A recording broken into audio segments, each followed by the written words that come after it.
All right, 97.7 Outlaw Radio FM listeners, you just heard a 10-minute mix from the one, the only DJ Len Swann. He is a multi-platinum DJ. You know, he was a DJ for Eminem and D12, but I'm gonna let him do all the talking when it comes to that stuff. But DJ Len Swann, how you doing this evening? What up, though? DJ Moore, 97.7 Outlaw Radio. What up, though?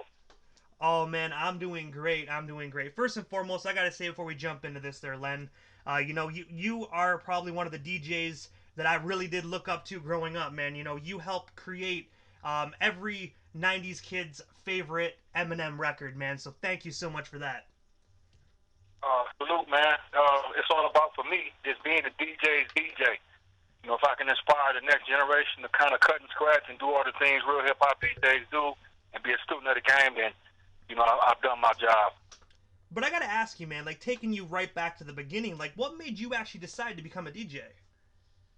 Well, starting in 1984, I started scratching. I was hearing Jam Master Jay, Run DMC. You know, there was a DJ in Detroit named The Wizard. He goes by the name of Jeff Mills. He's an extremely large electronic music DJ now, but he started off on WJLB, Electrifying Mojo, and WGPR. So they were the catalyst of bringing that diverse sound to Detroit DJs to make us do things a little bit different. And also, I noticed as well that at the age of 11 years old, you actually joined a crew titled Enemy Squad. If you don't mind me asking, how did you get connected with the Enemy Squad at age 11? And of course, what was it like actually being part of that group at such a young age? Being a part of a real band, you know, a P-Funk, you know, funkadelic inspired Detroit rock funk band. Shout out to Gabe Gonzalez. He was the one that pulled me to the side in 1986 and was like, you know, you got something special. Come in the studio. He had a 4-track. He had a rolling 909 drum machine, and he showed me basically how to do track mixes and how to produce. So that opened my eyes to real musicianship, getting with guitar players, drummers, learning how to listen, jamming with them, performing with them on stage, and also, you know, the work ethic of what real musicians in Detroit always did way before I was born. And if you don't mind me asking there, Swan, like when you were, because obviously, like you said, you were 11 years old when you started. Did the other members of the group like treat you any differently? You know what I mean? Since you were so young. Oh no, those guys were awesome. Rest in peace to Kevin. Rest in peace to Cat Perm. My dog Ron from the west side of Detroit. They were all awesome. Kerry Clark. I mean, so many I can name. Al Fittler, Law. There's a lot of guys. We all, you know, East Coast part of the United States, all the way from Detroit, you know, to Brooklyn, New York, to we traveled across the country to California, and we just put Detroit sound out there. We did shows with the kids of Funkadelic in New York at Wetlands. They had a band by the name of Funk King. So you had all the sons and, you know, second generation of the P-Funk musicians, and we were just in the scene real deep. You know, that was 1997. And at that same place, Wetlands, a little later on, maybe like 2 days later, I ended up doing a show with Eminem for Ruckus Records. When he broke through, he made it to the source, and he was also outside hype. But I was already in that venue with my rock band, with my funk band, Enemy Squad. So I already had connects with the bouncers at the door. So the music industry is very small in Detroit, but everybody knows everybody. So, you know, to get us into our conversation later, I just thought I'd mention that and tie that in with Enemy Squad. And also, the Enemy Squad actually did a phenomenal record as well, titled United State of Mind. I have to ask you, what is the inspiration behind that phenomenal record? Well, that record right there was drawn by Stozo the Clown. So the cover art, all that artwork was done by the original artist for most of the P-Funk, Funkadelic, Parliament albums, you know, back in the day. So we recorded that album. The part I scratched on the song United State of Mind, I recorded that at the United Sound Studios right there at Wayne State University in Detroit. So that's also where Flashlight was recorded, More Bounce to the Ounce with Roger Troutman and Zap, Disco Lady with Johnny Taylor. You know, that was one of the first records that Bootsy Collins played bass on. You know, it blew up real big. So just being a Detroit musician, like I said, you feel if the walls can talk, you know, that vibe, you know, always pushes you to reach some greatness while you're in the studio as well. And also another group that you were a part of is actually the 12 Tech Mob. I was going to ask you, like, how did that group come to be, and of course, how did you meet the other members of 12 Tech Mob? Well, middle school in 1987, 88 in Bovian, that's the name of the school on Detroit's west side on Wyoming and 8 Mile, right in between 8 Mile and 7 Mile. I had a cousin by the name of Brian. He was in a band class with a musician by the name of Des Andres. We had a mutual friend named DJ Daddy Riff, and my cousin brought us all three together, and that's how the 12 Tech Mob was created. DJ Des came up with the name. He also, visualized and just, he was on a different level because he had lived in California previously, and he came up in the early hip-hop scene of California where they had K-Day and Joe Cooley and all these different dope-ass DJs scratching and doing all this kind of crazy stuff over the air in California. So he was able to come to Detroit, and we were able to get an inside look into this world. And that, took us to the next level as being turntablists before the term was even coined. And also, I have to ask you, like, is the 12 Tech Mob still together, or did you guys kind of like part ways throughout the years? Well, we're like Voltron or the Transformers. We all come together. It's myself, the original creator DJ Dez, the original DJ Los, DJ Shotgun, and like I said, DJ Daddy Riff. And we got a documentary coming up soon. It's it's just telling our story, where we come from in Detroit and how we came to be and where we're at now. And it's just an inside look to the original Detroit turntables. Most definitely. When you guys need to come together, you already know 12 Tech Mob, they roll out. I had to throw that Transformers joke in there. I had to do that. But also, as we already, as majority of our listeners already know, you have a triple platinum record from Interscope/Shady Records for supplying the scratches on Eminem's 97 Bonnie and Clyde. I have to ask you, what was it like working on that project? And of course, how did you originally meet Marshall Mathers, also known as Eminem? Well, I gotta slow it down. This part of the show is like drink champs with Nori. I'm sipping on some IPA right now, and in hindsight, getting nostalgic, I remember pulling up to a Shell gas station on 8 Mile in Illinois in Detroit, and I saw Bizarre from V12, and I had already worked with Bizarre on his EP Attack of the Weirdos. I scratched on the song Overreact, produced by DJ Head, and he said, "Hey man, I want you to meet my homie Marshall." I said, "Yeah, what's up, man?" And it was like, "Yeah, I heard of you. I know you got Infinite out." He was like, "Man, Marshall wants you to, he in the studio down the street, and he wants you to scratch on something. Why don't you?" I said, "All right, man, I'll go get my turntable." I live in that area. I live off Schaefer and 8 Mile area. So I went and got my 12, came back up with the mixer to, what was it called? 8 Mile Style Studios that the Bass Brothers had right there between Woodward and John R. And, I just remember him pulling up a song. He didn't have any lyrics. It just had a beat. He didn't have any hook, rather, but I can remember him saying, "Man, I'm glad to have you here, but I got an idea for this song. I'm gonna ask my girl, can I take my daughter to Chuck E. Cheese tomorrow? But I'm gonna bring her in here, and then I'm gonna have her do the sound effects over the track called Just the Two of Us."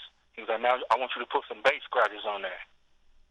Slim was always very specific with what he wanted, from you. At that point, it was the original version that you hear on the Slim Shady EP that DJ Head produced, and it was cool. He laid back, and he just I remember the 2-inch reel, Mark Bass hit and record, and we were just rolling.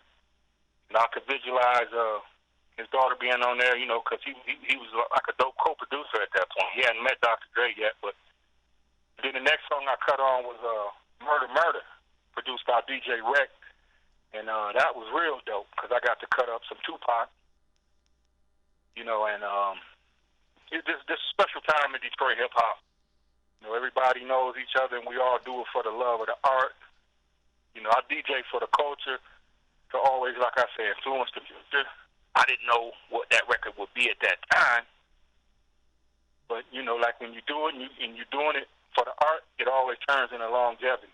The things you do, they last. So, salute to the whole camp. The engineer Slim, Bass Brothers, the DJ Rec, like I said, and everybody else who was a part of that special time recording with Web Entertainment. And I have to ask you as this as well, because like as we already know, that's a Slim Shady LP that you worked on with 97 Bonnie and Clyde. Like during those times, as everybody, a lot of people know that Eminem record really did cause a lot of controversy. You know what I mean? I have to ask you, did it really affect you guys, like, you know, working on the next record or anything like that, or do you guys keep pushing and say screw the people that are actually hating on that record? I don't really remember. Next time I got to see Slim he was already blowing up. Fans were chasing him. You know, he was signing autographs at one of the record stores in Ypsilanti. I think it was Puffer Reds. Luckily, I got in there before all the fans got let in. You know, he's always been cool. Next time, I was scratching on D12's album on That's How Niggas Get Fucked Up, Instigator, and I think another song on the album. So after that, you know, I really wasn't a part of the camp. You know, I was doing my own thing. I was producing Black Monday with Dice. You know, I had already did scratches on his first album, which was the 40 Made Me Do It back in 1992. So, you know, that was my first claim to fame, was really scratching on Dice's Smoketown, USA. You know, I was able to just be a part of hip-hop history. You know, they were a part of the same label as Chaos and Maestro. So we had World One Records, we had Carl Bush Mall, you know, DJ Los, Deacon Israel, everybody, you know, Merciless Amir, everybody was a part of those records, and it was just, it mirrored that same time, you know, all those great records I scratched on later. I was already doing that at 16 years old with other artists who were breaking through regionally and then nationally for the first time. And this is before MC Breed blew up. So we were able to travel, go to the Rap Fest in Cleveland and meet people. I mean, we did a show, matter of fact, at the Rap Fest with Maestro Fresh West from Windsor. And Ultramagnetic MC, MC Brain, this before Bone. So to always represent Detroit on a national to regional level was something we were always doing. We were who was stepping on the gas, so to say. And before we move off the topic of Eminem there right quickly, I also read on your website that there was actually a time that you saved Eminem's butt at a club called the Wetlands. I have to ask you, can you tell us a bit more about that evening and what actually transpired during that event? Well, like I said, I was there 2 days before with my rock funk band, all black dudes from Detroit, Enemy Squad. We did a show, so I was in good with the Wetlands staff. So I was over DJ Spinner's house in Brooklyn with Eminem, and he was cutting that record he did with the graffiti artist Scam. I forget the name of the song, but we broke out from DJ Spinner's house. We jumped on the train. I had stayed in New York on my own dime for a couple of days at a hostel or two, and I met up with Eminem and Paul Rosenberg, and we did a college radio show. I think it was Bobito and Stretch Armstrong. I remember Killer Priest being there. And then that night we did a show at Wetlands, and like I said, I had already, so I had access. We went into the back door. The outsiders met up with us on trains. You know, they met us with us. I think they came in from New Jersey. And we went in there, and it was dope. It was for Ruckus Records. You know, that was really Slim's goal back there, was to, you know, be just as good as the best East Coast MCs. So the ironic part about it is we were down getting ready. I think Paul Rosenberg might have mentioned to the sound man, like, he needs to play this DAT tape, and he needs to make sure it's right. And in New York, they don't take kindly to, you know, giving orders when you're really coming from the outside trying to gain respect. So I think they messed his DAT tape up, you know, his show backing tracks or whatever. But luckily I was there with him, and I was able to cut and scratch. I had some records. The DJ was graceful that night. You know, whenever you come in with a real hip-hop DJ in New York, that's respect off the back right there. They was like, oh, you got a DJ? Okay. Boom. So I had his bag, his show. It went off without a hitch when I was cutting and scratching. You in the 12 Tech Mob documentary when it comes to, you know, telling a little bit of DJ Len Swann's story. But, you know, the rest is history. You know, the next day he went to the Source Unsigned Hype photo shoot. I remember breaking off from him at a train station and heading back to Newark to jump on a Spirit Airlines flight back to Detroit City Airport on the east side, because that's how everybody got back and forth on the East Coast back then. Even Jay Dilla and Pete Rock and the Outsiders and Bazaar. It was a lot of East Coast Detroit connections going on back then that were facilitated through cheap travel from the city airport on the east side. And also, moving on to the D12 side of things, you also provided the sound for D12's MC Big Proof when he won the unsigned Hype in 1999 in the Source magazine. I have to ask you, how did you get connected with Big Proof and the other members of D12? I know you worked with Bazaar, but did you actually meet the rest through Bazaar, or was it kind of just like an encounter, kind of like Eminem? Well, first of all, rest in peace to Big Proof, mayor of Detroit hip hop. He was the catalyst of all of us being able to, really see where we were gonna go. Him and his funky cowboy cohort, Jake Dilla, were the first two to really visualize and just materialize everything that we were gonna be able to do. So I knew Proof previously from the hip hop shop a little bit. He lived on the same street as DJ Dez, the creator of the 12 Take Mob. So, by the time the DJ and MC Source battle came to Detroit, it was at Chantanix Records on the east side. And I remember the finals being Big Proof against Super MC. And it was dope. It was sportsmanship to the fullest. And I was in the DJ battle. I ended up winning the DJ battle and being able to go to New York as being the Detroit DJ battle champion. Once we got there, all the DJs from across the country were only able to showcase, but the MCs actually battled. So in the opening round, they let the MC have their DJ and their hype man. So it was me, it was Big Proof, rest in peace, and it was Bugs, rest in peace. So that's the dopest trio of energy, hip-hop energy from Detroit that you're going to see. And once we set the bar that high with those pure elements of hip-hop, there was nothing that really, any of the other competitors could do. So, I was there that night. Big Proof won the whole Source Unsigned Hype, and he was able to get into the Source magazine's Unsigned Hype section off of earning it and winning it at the battle in New York at the KCut Club. So I can remember it like but salute to Big Proof and rest in peace, man. I most definitely agree. Rest in peace to Big Proof. Such a phenomenal MC. I mean, he really could spit some bars. No doubt, no doubt. You still see the MCs that was under his wing doing big things to this day. Salute to Super MC, my dog, one of the hungriest, strongest MCs that come out of Detroit. Shouts out to Ty Ferris. Shouts out to the whole Iron Fist Records. And I also noticed a picture on your website as well of Bugs at the KCut Club in New York City with yourself and Big Proof. I have to ask you, man, because not a lot of individuals really know a lot about Bugs, and he really was a big member of D12. The song, as we already know, "The Good Die Young" was actually dedicated in memory of Bugs. But I have to ask you, could you tell us a little bit more about Bugs? Like, what was he like as a person? What was he like as an artist? Like, if you can, just give us a backstory on the late great Bugs. I knew Bugs a little bit. Got to work with him. I used to make a couple beats myself back then. I always, used to tell him, man, I want to work with you. That never materialized, but he was just a unique individual. He had a different type of energy than any MC, different type of wordplay. And, the good guy, just like the song said, rest in peace to Bugs. There's no telling what he could accomplish as well, being a member of D12. I was just happy those guys included him on the second album. That was dope.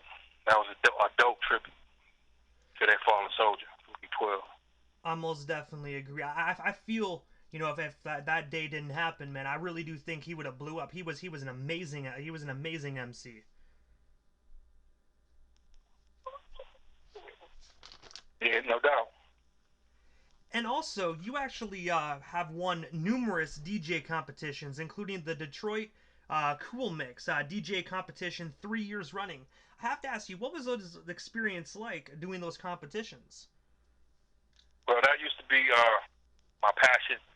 One of 12 Tech Mob members, DJ Shotgun, he's very instrumental in influencing the whole turntablist movement as far as, you know, from Atlanta all the way to Japan, to London, to Germany, to France, all these places.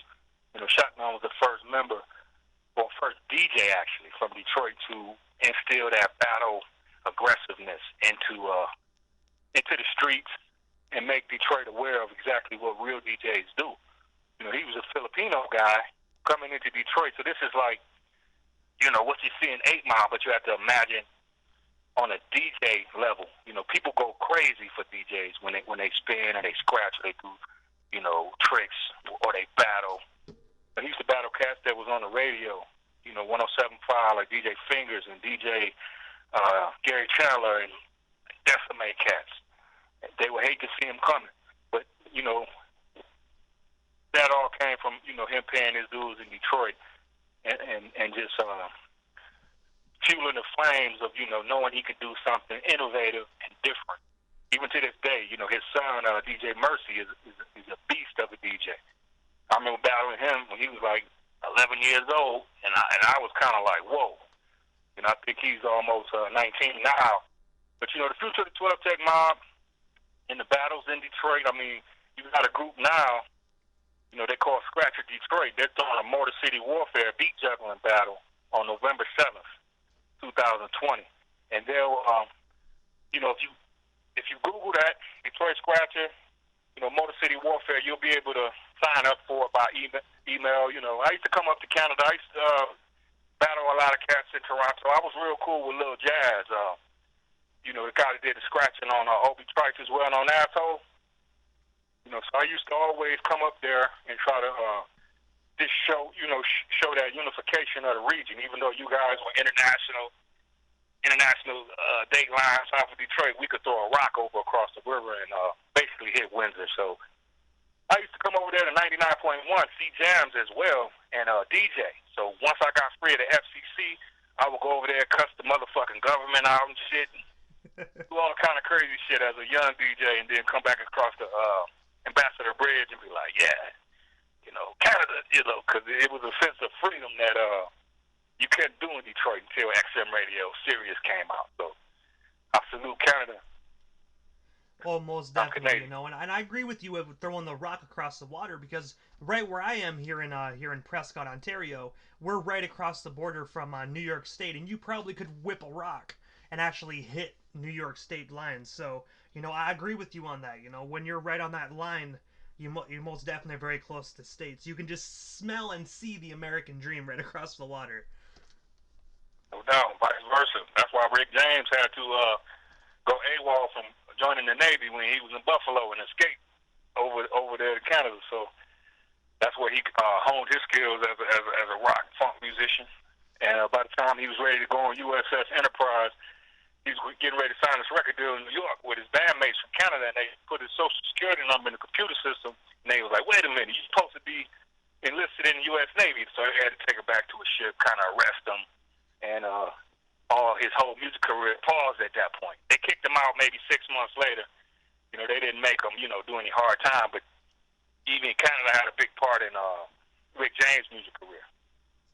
And speaking of Canada, I also saw a picture of yourself and KCut of Main Source on your website as well. KCut is a phenomenal individual.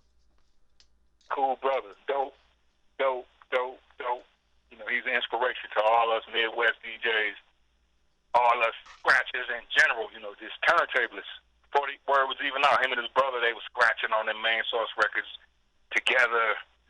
You know, they was making music like a turntable band. So shouts out to KCut. Salute, man. That was Love in Japan a couple years back when he performed out there with Lost Professor.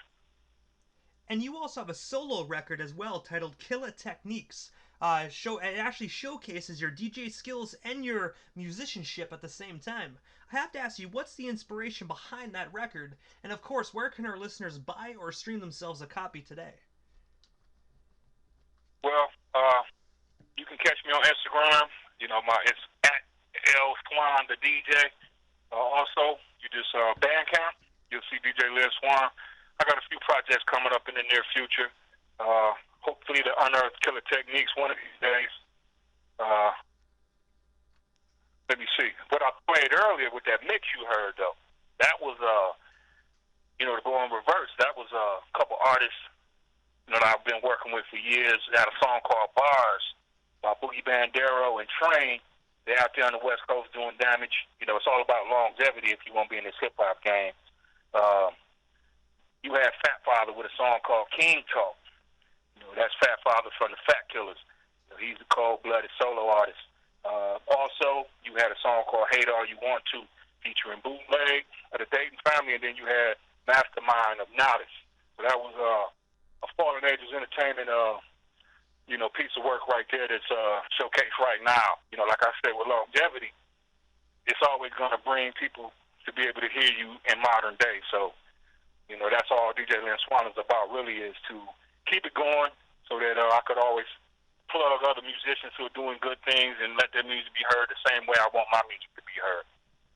And also, directly after this interview, I'm actually going to be playing all of those songs as well, like that you sent as well with the mix. But also, I also noticed a song that you did as well with the Motor City Boys. I have to ask you, what's the story behind the Motor City Boys, and how did you get connected with them? Motor City Boys, that's me and Deacon Israel. Originally, D-Mac Moheen, we had a group back in the day called the 40 Thieves. It was me, him, and Dice. And after that, there was another trio I was a part of called Apartment 3 with Razak Rahim, rest in peace, one of the dopest MCs to ever come out of Detroit. Him and his partner, Sherrod, they were very, very innovative. And, they were signed to a group or a label with JD and T3 by 10 from Slum Village. It was called, it was John Sally from the Detroit Pistons. It was Hoop Entertainment. So D-Mac and myself, we just shot a video for Motor City Boys last week. So in the coming weeks, I'll send you a link, and you'll be able to check out that video from Motor City Boys as well. And I also noticed that you were connected with the label Fallen Angels Entertainment. I was going to ask you, how did that connection come to be for you? Like I said, I've DJ and produced for Dice, in the mixtape realm, and that kind of trickled over into putting out records. Big shouts out to Fallen Angels. They still in the game doing it 20 years deep. So I think they got a couple of EPs out with Mastermind. They got some new artists on the horizon. Shout out to my West Side homie, Timmy Two Times. And, acid trap music. Those guys always hit the ground running to keep it moving. So. And I have to ask you, Len Swann, what's next for you? Is there anything I happen to miss during this interview? Anything else you still want to talk about or promote? Will we still have you here live on Outlaw Radio FM? Yeah, I worked on a techno EP, really like electronic music, like EDM style, called Moto City Techno while I was living in Japan. So that's a project that's in the can. I'll be releasing that on Bandcamp soon. Also, like I said before, the 12 Tech Mile DJ Crew documentary. And the new Electro World Order, NEWO, with my partners DJ Digital and DJ Daz Magby, DJ Mako. So you'll hear those projects coming out soon. And this is the time in the interview, DJ Len Swann, that I give a chance for the individual that comes on the radio station, just a chance to give shoutouts to whomever they want to give shoutouts to, and also your social media handles. Again, that way our listeners can follow you and stay updated on everything DJ Len Swann if they're not already doing so. For sure. Like I said, I want to give a shout out to all the hip hop soldiers out there in Detroit that's doing it for the love. Students of the game, they loving it for the art. They doing it for the culture, So you keep doing what you're doing, and success is bound to happen for you. So you just, have tunnel vision. Keep your head down and keep it in your heart and just do it to the fullest. So I want to give a shout out to my man Dizzy Carolina. An artist I've been working with out in Japan. I met him. He got a song with Pastor Troy. You're going to hear it later on the show called Life Story. What up, though, to Flex the God, another cat, I got to know in the Navy, and he's working with Stretch Money. They got a song called Bag. What up, though, to my man, DC. You know who you are. Deacon Israel with the song Motor City Boys. You'll hear that. What up, though, to Boo Dang. I want to see that edit, my man, so let's go. Other than that, I appreciate you, DJ Immortal, for letting me come on your show and just tell a little bit of the story of Detroit hip hop and DJ Len Swann. Hey, man, you were most certainly welcome. I gotta say, you had a lot of information available on your website, and I'm not gonna lie to you, it was so hard to actually pick through it because everything was great, man. You had a huge, huge career. You know, you are, in my personal opinion, one of the best DJs out there. And I'm not just saying that because you're on my station. You legit are one of the best of all time. So thank you for your contribution to hip hop, and thank you for just giving birth to so many amazing projects. Oh, no doubt, no doubt. Appreciate you, man. Appreciate you being a student of the game yourself and doing the research and all the hard work that goes into having a successful radio show. So I'd love to come on again in the future, you know, just to chat with you and update you on where I'm at. Hey, man, most definitely. We're connected on Facebook. Anytime you want to do that, just shoot me a message. We most definitely will talk. We'll talk about a time and date. No doubt, no doubt. Like they say in Canada, you know, hey, hoo-yah. That's what I'm about right now. Anybody knows what hoo-yah is? You know, I'm just pushing it forward. Still loving hip hop and you know, looking at Detroit as a whole. Like, yeah, I'm so proud of my city. I'm so proud of the culture of hip hop that sprouted from it. So, you know, salute to you, DJ Immortal. 97 point, what's that? 7? 7, correct? Yeah. Outlaw Radio. I gotta say, Swan, thank you so much again, and most definitely stay safe out there in Detroit. But we most definitely will talk soon. Thank you so much. Okay, man. Peace out.